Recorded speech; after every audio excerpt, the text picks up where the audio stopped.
Good morning, students. Now we have discussed the chapter 4th from the Diary of Annie Frank. Now it's time for the exercises. Thinking about the text. So, students, today we will discuss the exercises of this chapter, especially thinking about the text. So,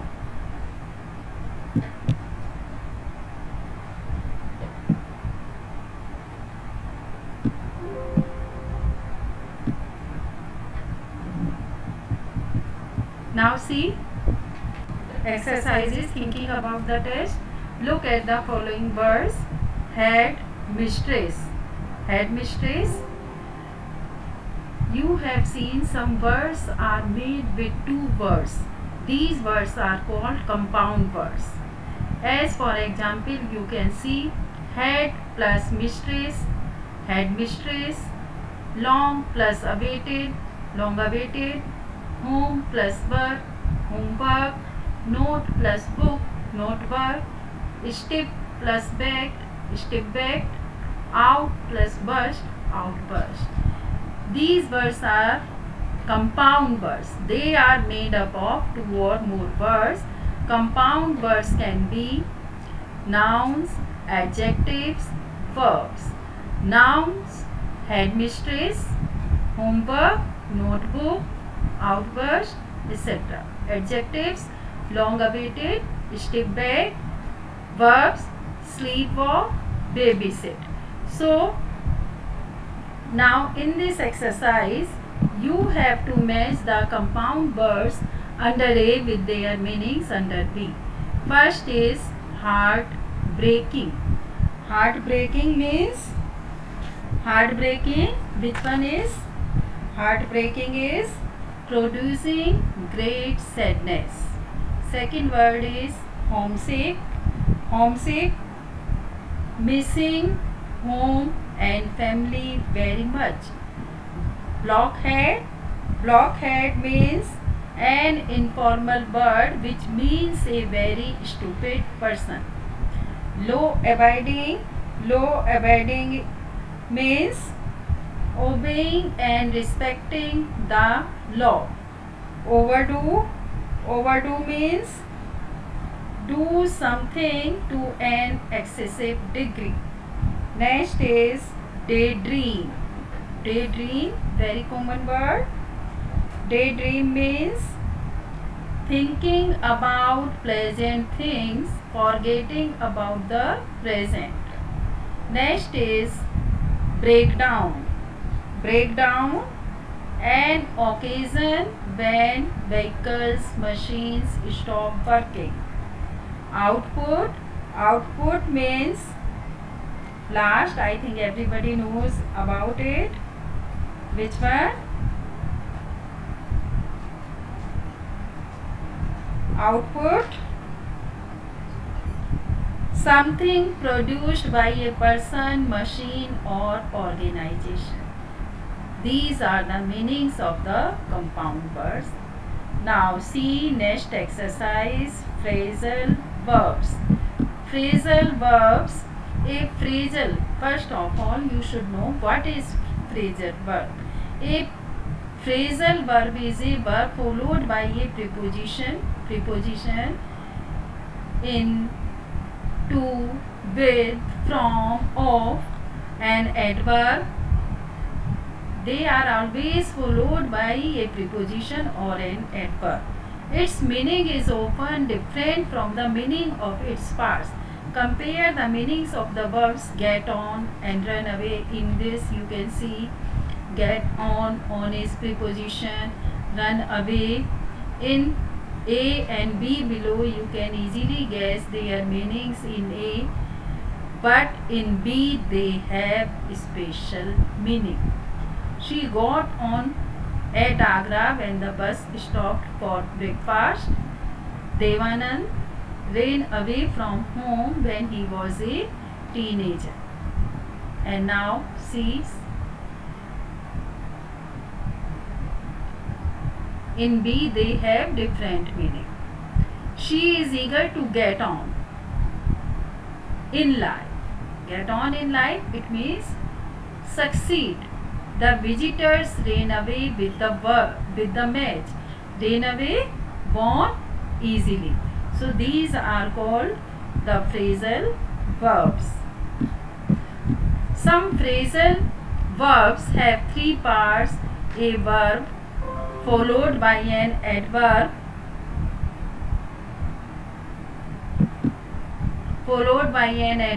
and a preposition. Our car ran out of control. Our car ran out of control just outside the city limit. The government wants to reach out to the school with this new campaign. Ran out and reach out. The text you have just read has a number of phrasal verbs commonly used in English. Look up the following in a dictionary for their meanings. As for example, plunge in. As for example, plunge in. Plunge in means push quickly. Second is kept back, to withhold, not to promote. Third is ramble on. Ramble on, walking or talking at length. Fourth is get along with. Get along with means to move forward. Now see next exercise. Now find the sentences in the lesson that you have the phrasal verbs given below. Match them with their meanings. You have already found out the meanings of some of them, as I already told you. Are their meanings the same as that of their parts? Note that two parts of a phrasal verb may occur separated in the text. Plunge in. Plunge in means plunge in.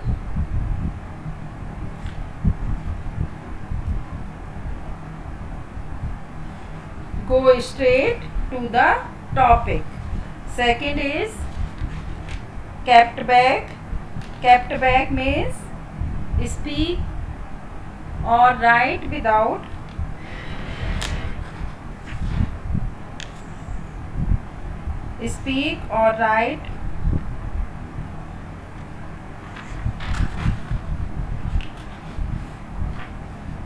Yes, kept back. Kept back means not promoted. Next is move on. Move on, go to the next grade.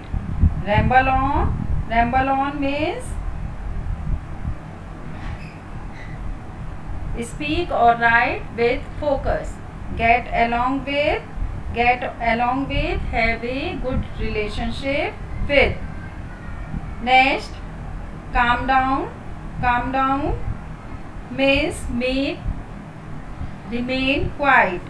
Next is stay in. Stay indoors. Next is make up for. Make up for means compensate. Next is hand in. Hand in means give an assignment to a person in authority, as a teacher gave you homework, etc. Now see idioms. Idiom. What are idioms? Idioms are groups of words with a fixed order and a particular meaning different from the meanings of each of their words put together. Phrasal verb can also be idioms. They are said to be idiomatic when their meanings is unpredictable. For example, do you know what it means to meet one's match in English?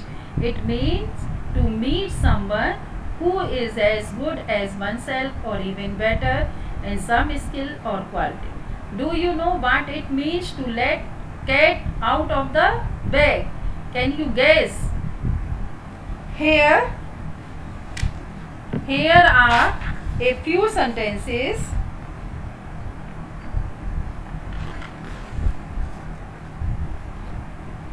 Here are a few idiomatic expressions that occur in the text.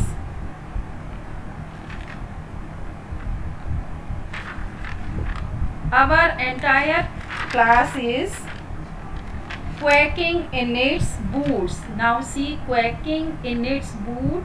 It is idiomatic expression. It means become nervous.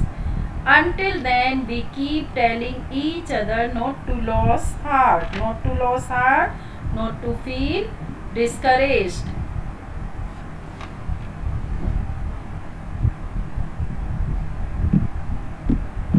Next is, Mr. Kissing was annoyed with me for ages. For ages, for a long time. Mr. Kissing was trying to play a joke on me with this ridiculous subject, but I would make sure the joke was on him. The joke was on him.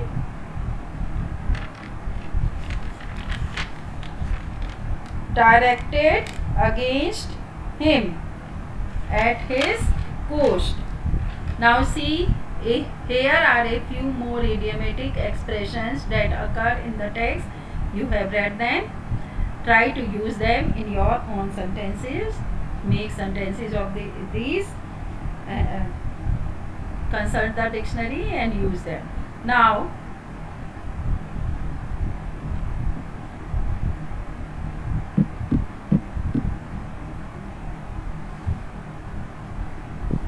see,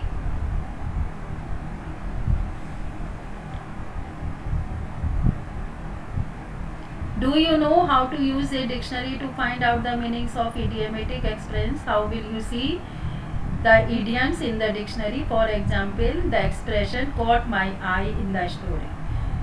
Where, under which word would you look at it? Look for it under the first word. But if the first word is a grammatical word like a, the, for, etc., then take the next word. That is, look for the first meaningful word in the expression. Do underline this line. Look for the first meaningful word in the expression. In our example, it is the word caught my eye. Caught. But you wouldn't find caught in the dictionary because it is the past tense of catch. As you know, catch, caught, caught. You will find caught listed under catch. So you must look under catch. It means the main verb is catch for the expression caught my eye. Which other expression with catch are listed in your dictionary? Note that a dictionary entry usually first gives the meanings of the word itself and then gives a list of idiomatic expression. Have you seen the dictionary? If you have not noticed this, today you will see the dictionary and then you will see a lot of words are given there and a list of idiomatic expressions using that word.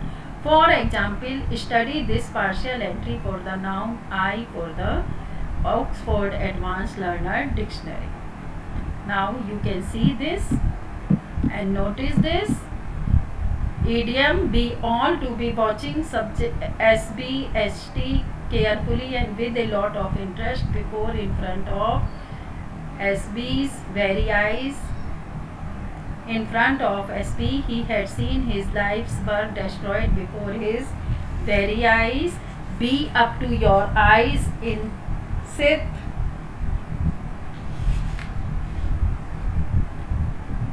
You can see, you can study this. Now see, you have read the expressions not to lose heart in this text. Now find out the meanings of the following expressions using the word heart. Use each of them in a sentence of your own. Now I am telling you meanings of these words. Break somebody's heart, cause sadness to someone, close dear to heart, very intimate, from the bottom of heart, sincerely, have a heart, have changed, have a heart of stone, be hard-hearted, your heart goes out to somebody, to have love for someone. In these sentences you have seen so many phrases are there and all phrases have different meanings using heart. Now see contracted forms. What are contracted forms? When we speak, we use contracted forms or short forms such as these. This is very common: can't, I would, she is. These words are counted as a single word. In editing, you can see there you have to write one word, so it will be counted as one word. If you will write cannot, this word, these words are counted two words. Notice that contracted forms are also written with an apostrophe. Have you seen?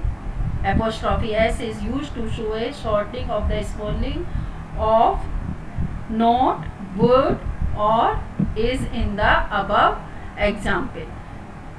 Writing a diary is like speaking of oneself. Plays and often novels also have speech in written form, so we usually come across contracted forms in diaries, plays and novels. Make a list of the contracted form in the text. Rewrite them as full forms of two words. As one example is given, we have seen that some contracted form can stand for two different full forms. I had don't, do not, doesn't, does not, haven't, have not. So these are the contractual form, and you can also add some more. We have seen that some contracted form can stand for different full form. I had, I apostrophe S D, it is also I had or I would. So these are the contractual form. Find in the text the contracted form that stand for two different full forms and say what these are. So students, I think you are able to understand this. So thank you student. You are able to understand all this.